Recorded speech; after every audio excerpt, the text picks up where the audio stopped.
你好，我是节目主持人郑小超，你现在收看的是《天下文章》节目，内容来自网络上流行的热门文章。我现在为大家播报的这篇文章来自德国之声。两会能成为中国经济复苏的新契机吗？中国两会将于本周末召开，目前的经济数据显示，中国经济已经走出谷底，但外界对于中国经济未来的发展方向仍有不同看法。中国一年一度的两会即将召开，加上日前中国解除了防疫限制，各方都关心两会期间是否会推出经济刺激措施。中国今年的经济增长目标将在3月5日人大会议开始时宣布。据路透社报道，多名消息人士透露，中国对2023年的增长目标很有信心，目标可能最高达 6%， 在疫情后经济复苏的前景上提振投资者和消费者的信心。这表明，与2022年11月时相比，中国政策圈内的乐观情绪上升。不过，也有学者认为，虽然中国1月和2月经济数字表现亮眼，但国进民退的大趋势恐怕不会轻易改变。美国《华尔街日报》报道，中国经济以反弹之势拉开了兔年的序幕，如此开局表现提高了今年全球经济实现更强劲增长的可能性，油价亦可能随之走高。数据显示，中国的经济活动已连续第2个月大幅扩张，显示出中国可能比预期更早的摆脱先前疫情防控措施的影响。本周三，3月1日公布的中国2月中国采购经理人指数 PMI 表现强劲。中国官方制造业 PMI 和民间机构编制的财新制造业 PMI 都出现上涨，尤其前者达到 52.6， 高过50的荣枯线，为2012年以来单月最高。此外，中国的服务业、建筑业、出口订单和整体就业情况也都出现大幅反弹。但尽管如此，报道也说，即便中国经济数据呈现出大幅反弹，但主要仍是和先前的数据比起来反差程度大所致，而且这是由于中国在2022年实施的防疫风控给当时的经济造成重创。投资银行高盛 Goldman Sachs 估计，先前中国的疫情风控期间，中国家庭囤积了不少现金，推动中国家庭2022年的储蓄率上升至 33% 的多年高点，比2019年新冠疫情前高出3个百分点。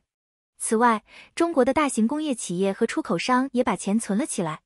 根据中国投资银行中国国际金融股份有限公司中金的经济学家分析，从2020年到2022年，大型工业企业，其中许多是国有企业，平均每年增加了 1.1 兆美元的流动资产，比新冠疫情爆发前的5年里每年增加的4670亿美元要高出1倍多。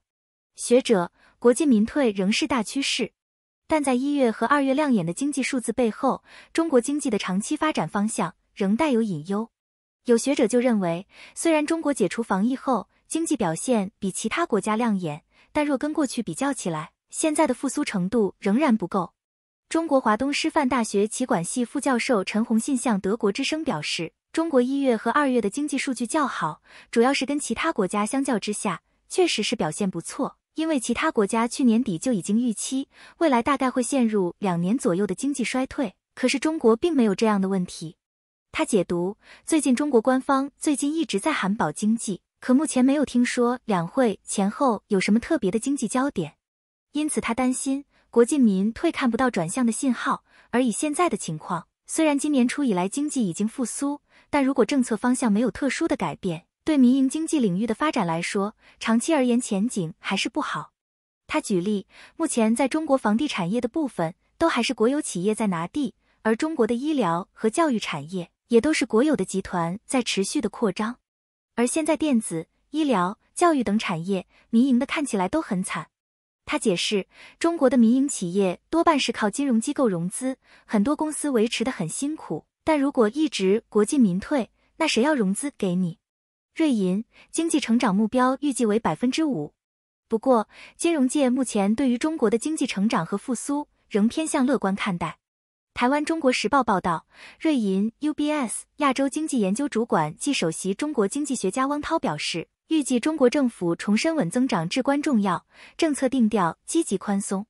汪涛预计，北京会将今年经济增长目标设定在 5% 左右，宏观政策保持支持宽松基调，将一般公共预算赤字率小幅扩大至 GDP 的 3%。地方专项债限额小幅扩大至 3.7 至 3.8 兆元，以及进一步放松房地产政策。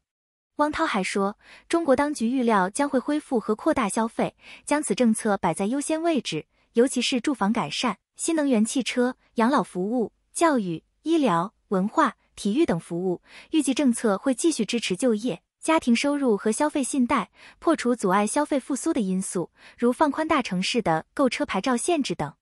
汪涛又预计，两会保持房住不炒基调不变，但定调继续明显趋于宽松。房地产政策将进一步放松，以支持购房，特别是刚性和改善性住房需求，包括进一步降低房贷利率和首付比例，在更多高线城市放松限购政策，以及加大政策性银行和商业银行对烂尾停工项目的信贷资金支持。